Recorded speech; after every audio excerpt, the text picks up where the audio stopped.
Friends, ఈ video కూడా కొంచెం బూతులు ఉంటాయి, ప్లీజ్ యూజ్ ఇయర్ ఫోన్స్. మళ్ళీ సెకండ్ హ్యాండ్ ఇంకొక మోటార్ తీసుకున్నాం, దానికి 15,000 అయినాయి. సో ఆ మోటార్ ఈరోజు పిడిచేస్తున్నాం. నిజంగా ఎంత ఘోరంగా ఉన్నారంటే ఒక్కొక్క లంచోడుకు. ఈ దొంగ పని చేసే వాళ్ళు నిన్న చెప్పినట్టు అని మన పిల్లలైనా వండబెట్టైనా పైసలు సంపాదించుకోవచ్చు. ఈ అవల పనులు చేస్తే ఏమవుతారా పిచ్చి లంచోడుకులారా. ఆ లంచోడుకు మళ్ళీ ఎత్తుకపోయిన లంచోడుకు అది ఇప్పుకపోయినా అయిపోవు.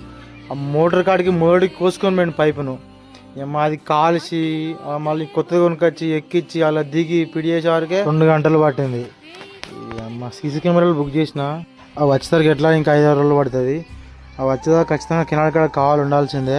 ఈ రోజు మాత్రం గొడ్డలు పెట్టుకొని కూర్చుంటాడా ఏ లంచోడు కానీ రాని చూద్దాం. ఫైనల్గా మోటార్ పీడియస్ అయిపోయింది, పైకి కూడా ఎక్కేసిన. ఈరోజు నైట్ మాత్రం కినాల కాడ కావాలి. సో నైట్ వీడియో పెడతా కూడా నచ్చితే మాత్రం బాయ్.